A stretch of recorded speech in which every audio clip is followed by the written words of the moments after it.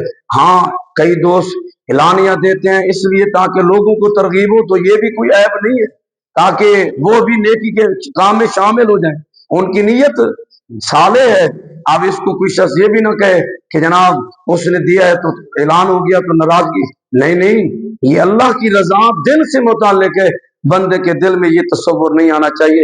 البتہ اگر وہ کسی اور کو ترغیب دلانے کے لیے، یہ باقاعدہ صحابہ کرام علیہ رضوان کا عمل موجود ہے، سیدنا فاروق اعظم رضی اللہ تعالیٰ عنہ اونچی اونچی آواز میں تلاوت کرتے تھے اور صدقات دیتے تھے تو اعلانیہ طور پر۔ جناب سیدنا صدیق اکبر رضی اللہ تعالیٰ عنہ آپ کے بارے میں آتے آپ تلاوت کرتے تھے آہستہ آواز میں، اور جب آپ صدقات کرتے تھے تو خاموشی اور پوشیدگی سے۔ اب دونوں کا عمل قرآن و حدیث کے مطابق ہے۔ نبی کریم صلی اللہ علیہ وسلم صب کو بتانے کے لیے ایک دن پوچھ لیا صدیق اکبر آپ یہ عمل آہستہ کیوں کرتے ہیں، پوشیدگی سے صدقات کیوں کرتے ہیں؟ عرض کی یا رسول اللہ صلی اللہ علیہ وسلم، جس رب کی بارگاہ میں پیش کرتا ہوں وہ تو دلوں کے راز بھی جانتا ہے، میرا کسی کو بتانے کسی کو گواہ بنانے کی کیا ضرورت ہے؟ میں چاہتا ہوں کسی اور کو پتہ ہی نہ چلے، جس کے لیے میں کر رہا ہوں اسی کو ہی پتہ چلے۔ اور کتنی میری اعلیٰ نیت ہے۔ فاروق اعظم سے حضور علیہ السلام نے پوچھ لیا آپ کا کیا ارادہ؟ فرمایا عرض کیا رسول اللہ صلی اللہ علیہ وسلم میں صدقات اعلانیہ اس لیے دیتا ہوں تاکہ لوگوں میں اور جذبہ بڑھے، وہ بھی یہ عمل کر کے اللہ کو راضی کرنے میں شامل ہو جائے، کہ اپنے رب کو راضی کر لیں، اللہ کے دیے ہوئے مال سے خرچ کرے۔ تلاوت اونچی آواز سے کرتا ہوں تاکہ غافلوں کو بیدار کروں اور سوئے ہوئے کو غفلت میں ان کو بیدار کروں، اور جو نہیں پڑھتے انہیں پڑھنے کی ترغیب دلاؤں۔ تو ان کی بھی نیت حضور علیہ السلام نے فرمایا، بلکہ قرآن کی آیت نازل ہوئی، فرمایا الذین ينفقون اموالهم باللیل والنہار سرا وعلانیۃ فلہم اجرهم عند ربہم ولا خوف علیہم ولا هم یحزنون۔ وہ لوگ جو رات کو خرچ کرتے ہیں اور دن کو خرچ کرتے ہیں، جو اعلانیہ خرچ کرتے ہیں، جو چھپ کر خرچ کرتے ہیں، ان تمام کے لیے اللہ رب العزت کی بارگاہ سے اجر ہے، ان پر نہ کوئی خوف ہوگا نہ وہ غمگین ہوں گے، کیونکہ ان دونوں کی نیت صالح ہے۔ نیت جیسی ہوگی مراد بھی ویسے ہوگی۔ اللہ تبارک و تعالی ہم سب کو نیک اعمال کرنے کی توفیق عطا فرمائے۔ اس پر دیگر کئی واقعات ہیں، لیکن یہاں اپنی بات کو میں ختم کر رہا ہوں کہ اللہ تبارک و تعالی نے جو اس آیت مبارکہ میں خود اپنی شان توبہ قبولیت کا ذکر فرمایا کہ اللہ ہی اپنے بندوں کی توبہ قبول فرماتا ہے، اس میں کوئی شک نہیں۔ ہم اس مبارک لمحات میں بارگاہ الوہیت میں اپنے گناہوں سے سچی توبہ کرتے ہوئے عرض کرتے ہیں کہ یا اللہ ہماری توبہ بھی قبول فرما اور ہمیں آئندہ نیکی کے کام کرنے کی توفیق عطا فرما، گناہوں سے بچنے کی توفیق عطا فرما۔ وآخر دعوانا الحمدللہ رب العالمین۔ الصلاۃ والسلام علیک یا سیدی یا رسول اللہ۔